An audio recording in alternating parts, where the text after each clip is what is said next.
Zelda II: The Adventure of Link. Regularly considered to be the black sheep of the series, the game has gotten some bad reputation over the years due to how vastly different it was to the original Zelda title. But being different isn't usually a bad thing.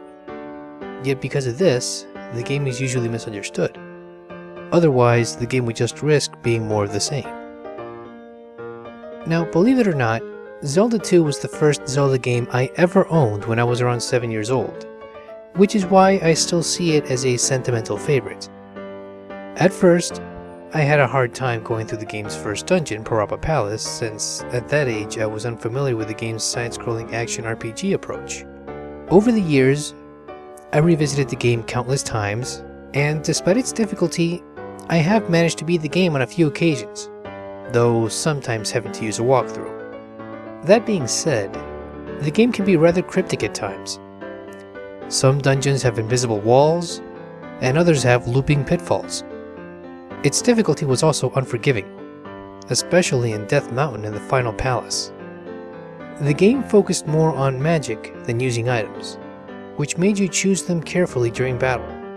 The bosses in the game range from relatively easy to surprisingly difficult, but considering that it was intended to be an RPG first, the game strongly recommended that you level up first quickly by killing monsters in the fields before moving on to the next dungeon. Now, one tedious aspect of the game was that after losing your 3 lives, you get sent all the way back to Zelda's palace, which meant going all the way through most of the overworld map just to return to where you left off. With the exception of the final palace, which is the part where the game actually shows you a little more mercy. It also introduced a final boss that wasn't canon but your evil shadow, in other words, Dark Link, or Shadow Link, who has appeared in other games as a mini-boss or an antagonist. Now, the game's ending is rather underwhelming, to say the least. Link recovers part of the Triforce, revives Princess Zelda from her long slumber, she kisses him behind the curtains, the end. Even though it wasn't the ending the players and the developers were interested in, what really counts the most was the main adventure. You see, in a recent playthrough, I realized that this game actually has an important legacy to the series as a whole. You see, the first Zelda game was the basis for future 2D Zelda titles, mostly on the handheld consoles, with the exception of A Link to the Past, while Zelda 2 was the foundation for 3D Zelda titles on the home consoles. Heck, even the earliest demo on the Nintendo 64 used models based on Zelda 2. Not only that, it introduced a combat system which looks primitive now, but was later polished in future 3D Zelda games. Furthermore, it also played around with the idea of having lively interactive non-player characters in big towns compared to the previous Zelda title, which usually had an old hermit or monster hiding in a cave. In Zelda 2, the dungeons and overworld were much more expansive, yet difficult to go through at times compared to its predecessor. The game even introduced a magic meter which became a staple for most Zelda games, including A Link to the Past, up until Twilight Princess, where the developers started to phase it out.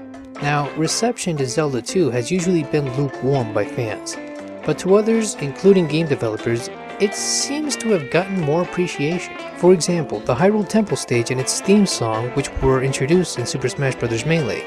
Now, some of the fun trivia regarding Zelda 2 is the "I am Eric" quote, and that became an internet meme in later years.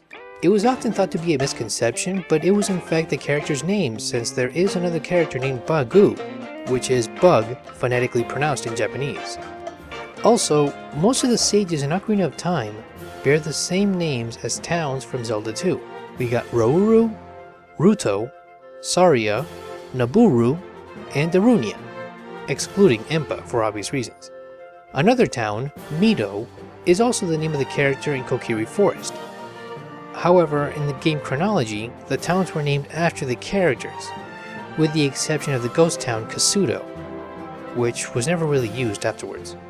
One curious aspect about the game is that it never had a true sequel, since most games were prequels of the first Zelda game or sequels of prequels that evolved into their own timeline, despite having an important part in the franchise.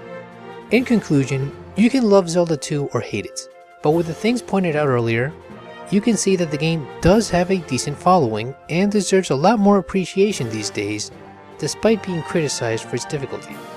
It has left a mark on the franchise, yet fans aren't aware of how important this game was in later titles.